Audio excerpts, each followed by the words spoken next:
My name's Thomas Morris. I am a private chef in Dallas, Texas, and we're doing a mise en place for the Mediterranean chicken salad. First thing we're going to do is we're going to start with our salad ingredients. There's going to be three things apart from the quinoa, but we don't need to prepare that. We're going to have a cucumber. We're going to slice up some shallots, and we're going to slice up some tomatoes. The cucumber, you can peel it all the way if you want. I don't like to because I like to kind of make it look a little fancier when we're done with it. About 5 slices around will get your standard cucumber, and these are pickling cucumbers that I'm using here. Cut the ends off and find one of your 5 and cut right down the middle of that. So we're going to have 3 green slices on each cucumber, and you can either line them up like I'm doing here or do them one at a time. But you want slices, well, you know, like you want in a salad. Nothing too big, about a 1/4 inch wide. And you're going to cut up all of the cucumber just like that. The next thing we're going to do is the tomatoes. You want to get, we're going to quarter these. An easy way to do this is to hold your hand nice and flat on top of the tomatoes. Hopefully you have tomatoes that are about the same size. That helps with that. And you take your knife and you just go right down the side like that. Cuts all your tomatoes in half. And then half again.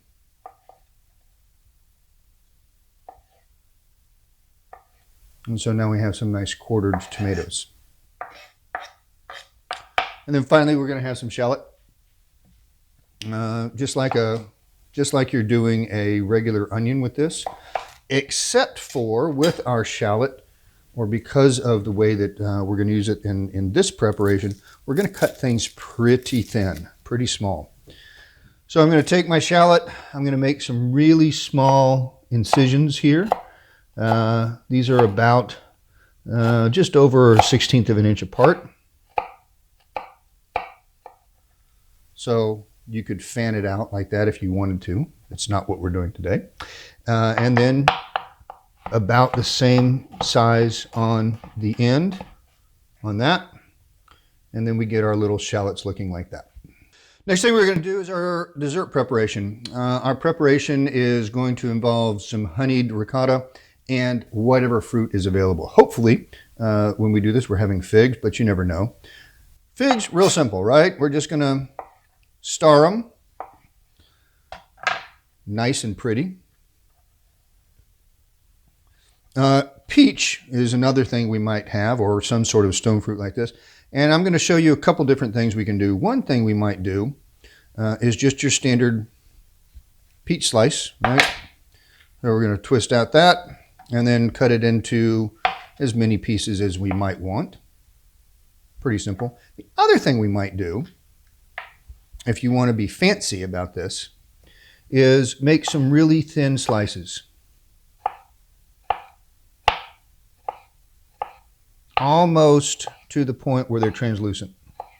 And what we're going to do with that then is you're going to put it on a plate kind of stacked up like that. So that then at the very end we can take it, roll it, and turn it into a flower. And that's dessert. Our last preparation is going to be our protein. We always wait and do our proteins until the very end because we don't want to cross-contaminate anything. Also, so we're gonna be breading this. So we want to get a plate with a decent amount of flour. That's probably about 1/3 cup. A decent coating of breadcrumbs, and then scramble up an egg. I figure y'all know how to scramble an egg, so I'm not going to actually demonstrate that.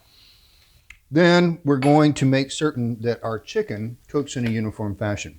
We're going to do that by beating the bejesus out of it. You can do one of two things. You can get a strip of plastic wrap and put it over your chicken.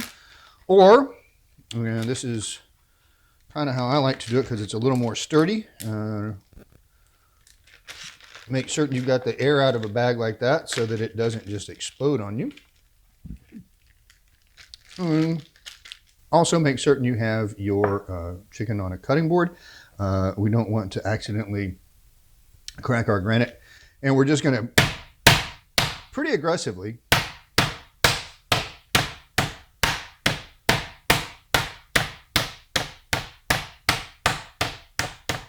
get it to a uniform size. You can also, if you don't have a meat mallet like that, you can use a small skillet or bowl, anything that's just going to let you pound into that pretty good. So you can see we've got pretty much the same thickness here. It's about as thick as my thumb. So that's about 3/4 of an inch. And then that's the end of that.